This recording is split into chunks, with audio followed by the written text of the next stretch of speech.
What's up, guys? It's your bro Richie again. Today's video is now officially part 5 on the 2nd-Gen Mustang. Today is the final video of the 2nd-Gen Mustang, and after that will be the turn of the 3rd-Gen Mustang. But I'll do that soon. For now, I'm gonna get this out of the way, and then boom, the next one will be happening very soon. I promise. So yeah, for this last part, the final part I'm doing is the reviews of the car for both contemporary and modern day. So before I start, make sure you all like the video, subscribe, comment down below what you guys think. Hit the notification bell to hit all, so you learn when I make brand new uploads. All right.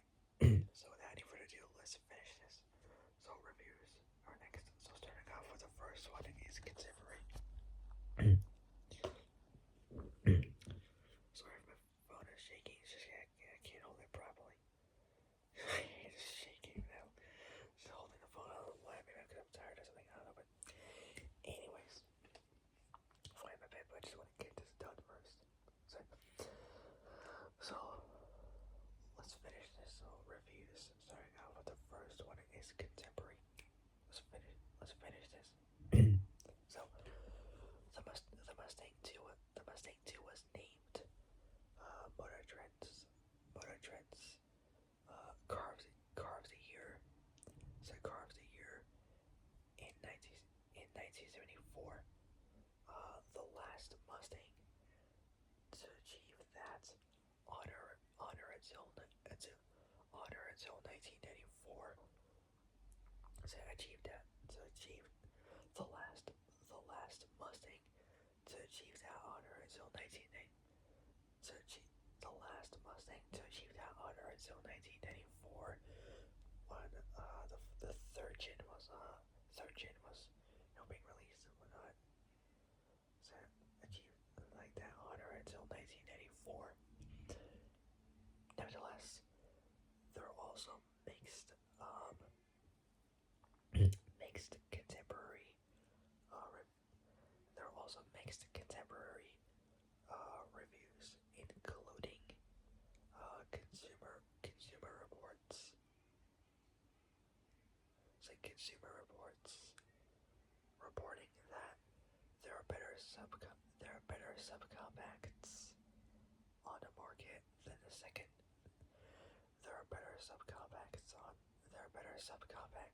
the market than the 2nd-Gen Mustang, and recommended the AMC Gremlin. I don't know about that. No, hell no. As a car that was at least as good and in some respects superior. What? Oh, not this Gremlin piece of crap. Come on. What?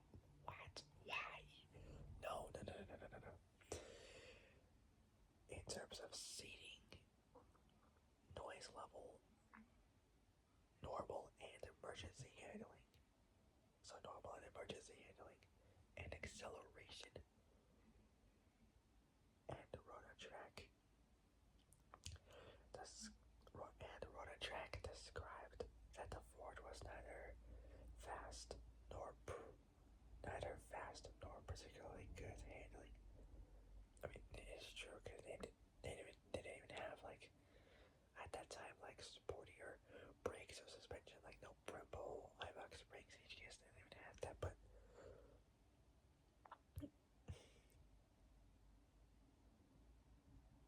what really was seriously the AMC Gremlin? God, my mind is just completely blown. Cool, what do I drive that piece of crap and then I can just drive a Mustang instead? They can just drive, Mustangs instead of, like shitty, like terrible, like shitty 4-cylinders.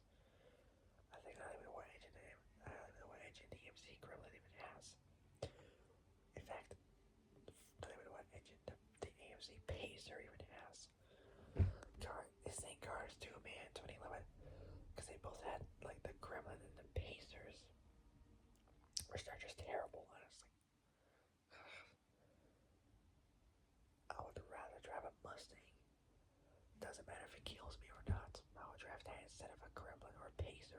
seriously.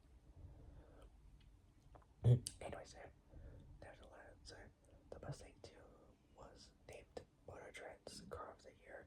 So Motor Trend's Car of the Year in 1974, the last Mustang to achieve that honor until 1994. Nevertheless, there are also mixed contemporary reviews, including Consumer Reports reporting that there are better subcompacts on the market than the second-gen Mustang, and recommended the AMC Gremlin.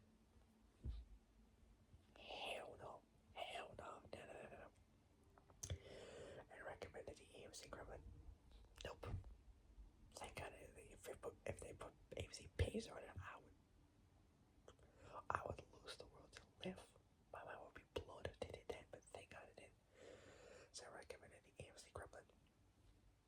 Nope. As a car that was at least as good. Again, nope. And in some respects superior. Again, hell no. In terms of seating, noise level, normal. In terms of seating, noise level, normal, and emergency handling and acceleration. So in terms of seating, noise level, normal, and so in terms of seating, noise level, normal, and emergency handling and acceleration. So seating, noise level, normal, and emergency handling and acceleration. And Road and Track described that the Ford was neither fast nor particularly good handling. It is true. We modified, yes, but as is now standard, not really as such. No, I mean like it would be fast enough for like your standards, but not fast but not as fast as you would really think of it, because it wasn't really that fast when it was released back in like nearly like mid to late 70s or so. So it was neither fast nor particularly good handling. Consumer consumer reaction to the Mustang 2 was enthusiastic, with a combined total production of the 74, 78 models exceeding a colossal 1.1 million, so more than 1,100,000, as the smallest, lightest Mustang since the original. It was a fresh start for Ford's pony car, and a refreshing return to rationality. Not nationality, but rationality. A refreshing return to rationality, and it couldn't have been better timed. Introduced just 2 months before the first energy crisis. Before the first energy crisis upended America, people came in droves. People came in droves to see the Mustang 2 and to buy. So they came to see the car and just to buy it, literally. So and to buy. Not only did gas prices increase or spike up, but it's very supply looking. Well, but its very supply looked to be in jeopardy. Economy immediately became a hot item, and this helped boost the smaller Mustang's first calendar year sales to a whopping colossal 385,993 cars. Pretty good, almost 386,000. Even add an extra 7 more to the number. That was quick, simple math. So, according to automotive historian,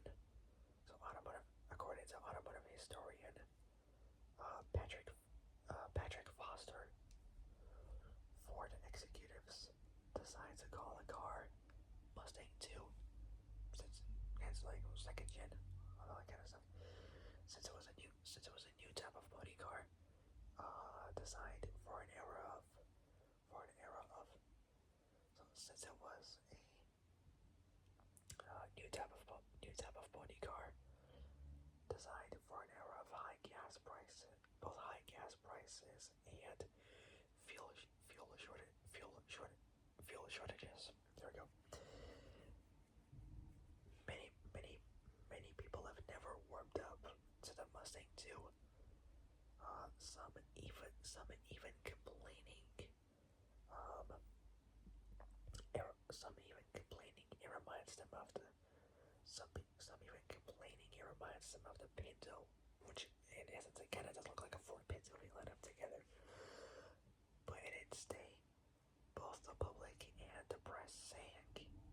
So both, but in its day, both the public and the press sang praises for the little second gen Mustang.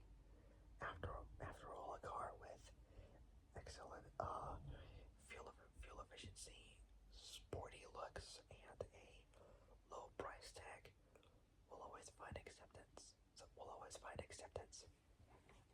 The Mustang, the second gen Mustang, was a success simply because it was the right car. It was the right car at the right time. It's the right car at the right time. Just I had to do that. Just couldn't resist that. I had to do that. So, automotive journalist Michael Lamb or Mike Lamb described Ford's second gen Mustang as the best idea of the year. So the best idea of the year with a new model arriving on the market just in time. In the real world, so in the real world of shrinking space, limited energy, and precious little clean air. Dreamboat cars are out. This car proves that a new breed of small cars can still be exciting. Next up is modern day. So last part is modern day, and then that is officially it for the second gen Mustang. So riders of the past, few years tend to ignore the rules. Not rules, sorry. Riders of the past few years tend to ignore the sales success of the. So riders of the past few riders of the past few years. So riders of the past few years tend to ignore the sales. So riders of the past few years tend to ignore the sales success of the Mustang 2, pointing out flaws in the design compared to cars that came both before and after, symbolizing the very start of the malaise era in American auto design. Options include noting in 2003 that if there were any steps forward in technology with the Pinto chassis, it was that it had a rack and pinion steering gear rather than the Falcon's recirculating ball, and the front brake rotors were standard.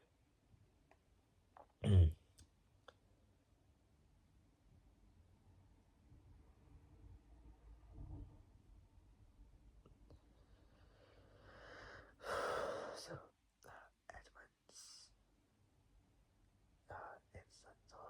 options include noting in 2003 that if there were any steps forward in technology with the Pinto chassis, it was that it had a rack and pinion steering gear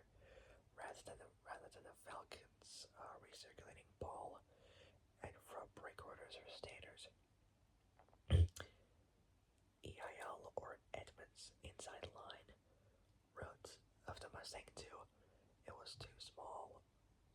It was too small, underpowered. It was too small, underpowered. Handled poorly, terribly put together, ill-proportioned, chintzy in its details, and altogether subpar. So it was a bit kind of terrible. It was kind of weak. I think it has the Ford Pinto of Mustangs. Like slow, and it looks kind of a bit terrible. But oh well, it is what it is. So too small, underpowered, handled poorly, terribly put together, ill-proportioned, chintzy in its details, and altogether subpar. According to Edmunds, the 74 base engines, 88 horsepower, was truly pathetic. I mean, it is 88 horsepower. Imagine 88 miles an hour. Anyways, and the optional V6 is 105 horsepower. Was underwhelming with the addition of mandatory catalytic converters and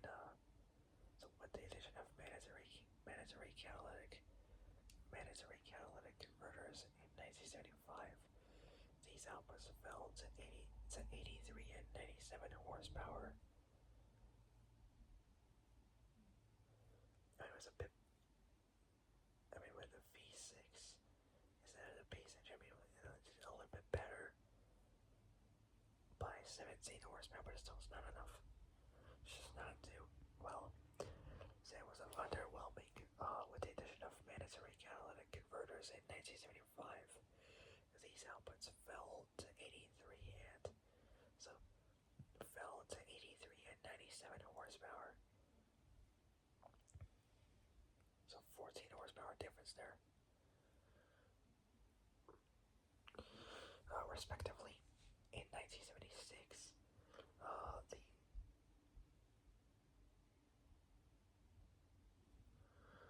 the standard four-cylinder, so standard inline four, swelled to a heady 92 horsepower.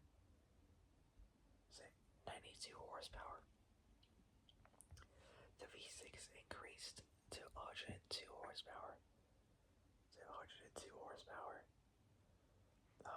And sales were surprisingly stable 187,560.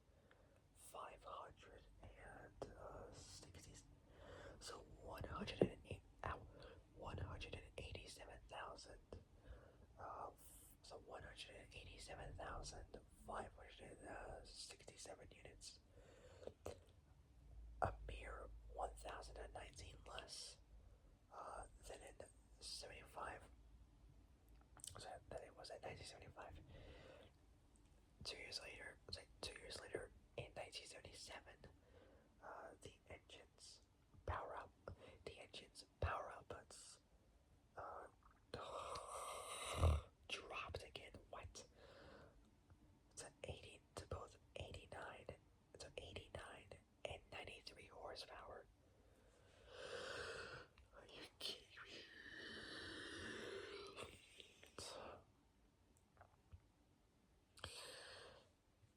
Honestly,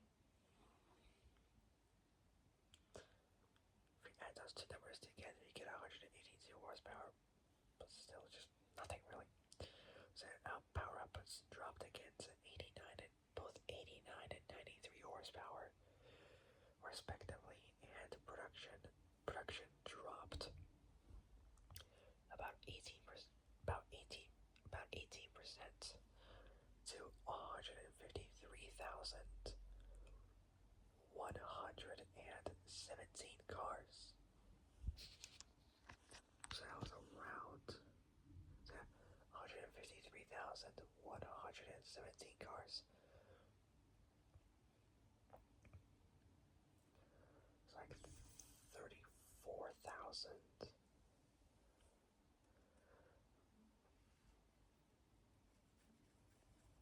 It's like 34,000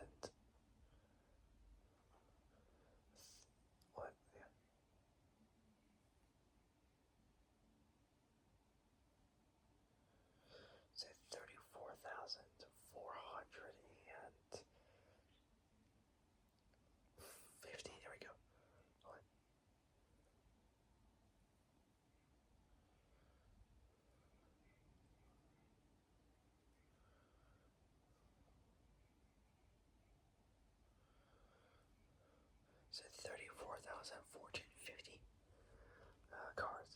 It's about 18% to 153,117 cars. Riders of today ignore the rare reviews of 74, 78 models, and one even describes the second-gen Mustang. Second-gen Mustang as lamentable. The New York Times said in 2006 that defective steering together with a fuel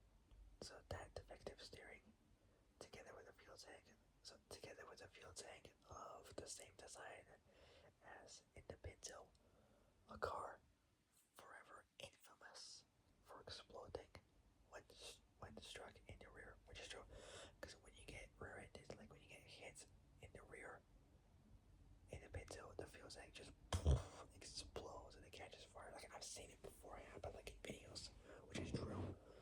Like in Car Masters, Rusty Riches, if you haven't seen that, recommend you guys to check it out. That's when they do like mostly American muscle cars and whatnot, and even some European cars, and some Japanese cars as well.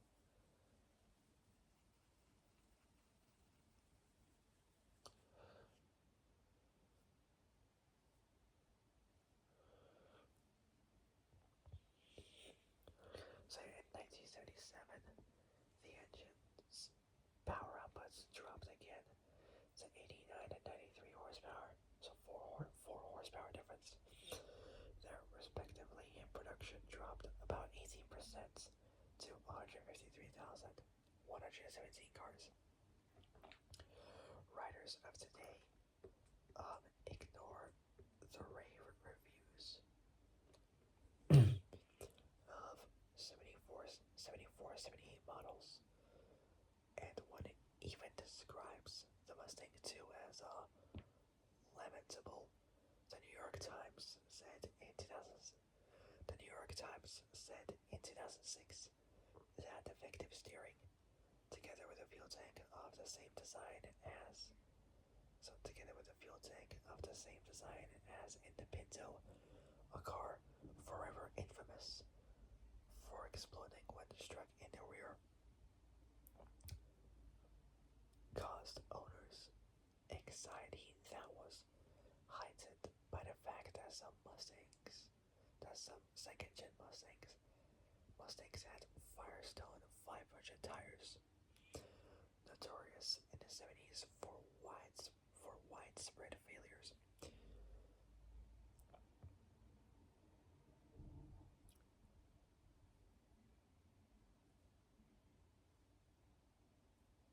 It's true for that part when it says forever infamous for exploding when struck in the rear. And it's true because if you remember the Ford Pinto, you get rear-ended so hard, the fuel tank will explode and the car will catch fire because they put the fuel tank above the rear axles. And when you get rear-ended, explodes and the car catches fire, which is crazy. Like it's true. Like I've seen Car Masters, Rusty Riches, and Top Gear USA. Nuts. Anyways.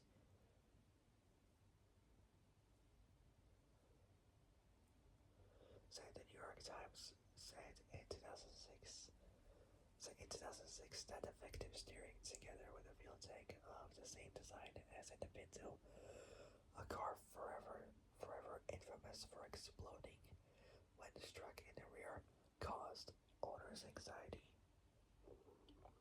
That was heightened by the fact that some second-gen Mustangs had Firestone 500 tires, notorious in the 1970s, for widespread failures. It continued, Ford not content to drag the revered Mustang name through the mud, added badges from Kia, the venerable Italian studio that it had bought two versions of the second-gen Mustang. both partial vinyl roofs, and Tachyopera windows. A 1995 book on the history of the Mustang refers to the intro of a lukewarm optional 302 4.9 liter, well technically 5 liter V8 in 1975, and says that the token revival of the Cobra name, appearing as the taped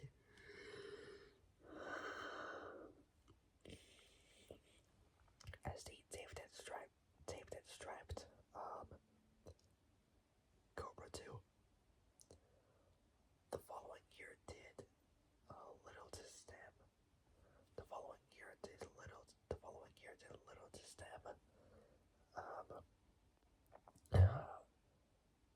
The time to the following year did little. The following year did little to stem the title. Well, the tide as customers grew less enchanted with the Mustang 2's both cramped quarters and weak performance.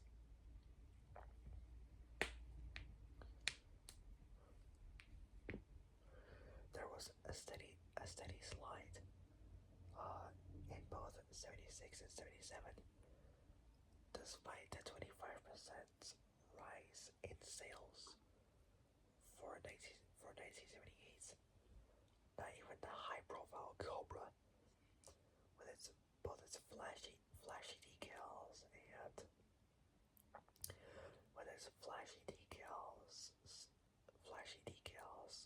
and snazzy spats and spoilers, could save the day for the second-gen Mustang. According to a 2003 retrospective by EIL Edmunds Inside Line. So Edmunds Inside Line. The 78 King Cobra wasn't much more than a Cobra 2 with both revised graphics and the hood scoop turned around backward. That was just kind of cool. This model was visually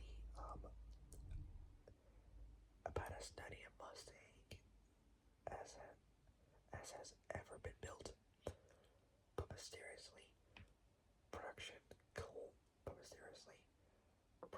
climbed to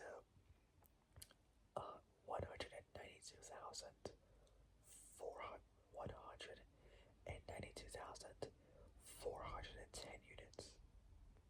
Pretty good. The automotive editor of Mustang Monthly. Mustang Monthly magazine describes the Mustang 2 was the right car at the right time to keep the legend going in the future. The automaker noted that the second-gen Mustang has been maligned by hardcore pony car fans as the black sheep of the family, almost since it went on sale. But without the new direction forged by the second-gen Mustang, Ford almost certainly won't be celebrating 50 years of Mustang today. It's a bit of a shame, but well, it is what it is. Finally, okay, final part, and then I'll officially end it there for this one, and then I'll do the next one tomorrow probably. I don't know. We'll see. Ford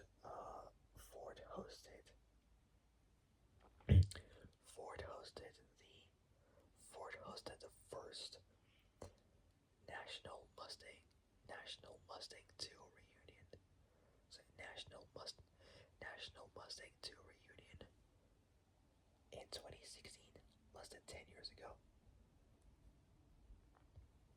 Well, 9 years ago because we're in 2025 soon. Next year will be 2026. That'll mark 10 years of. Will mark the decade from 2016 to 2026. It's gonna be crazy. Anyways, just absolutely crazy. Anyways, Ford hosted. Ford hosted the first National Mustang 2 reunion. It's a National Mustang 2 reunion. It's a National Mustang 2 reunion in in in 2016. At the company's offices were the bunny car reinvented for an all new era. For an all new era when both build quality and fuel efficiency were most important, which is true to buyers. That both no frill options, so no frill options and high horsepower. All right, wow, finally done. Okay, um, so that is officially it for this version of the Mustang. So that's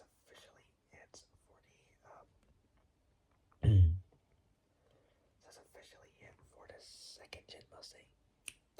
So for my next Mustang video will be about the third gen. So that'll be happening very soon, I promise. Alright. So that'll be it. If you guys like this video,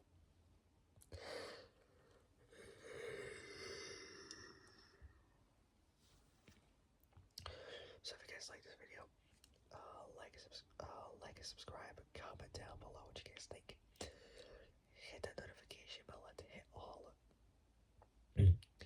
so you'll let it when I make brand new uploads. Alright guys, that'll be it. I'll see you guys in the next video. But until then, stay safe, have a great evening, and have a great day tomorrow morning. And I'll see you guys soon in the next video. So take care folks, stay out there, and I'll see you guys soon. Good night.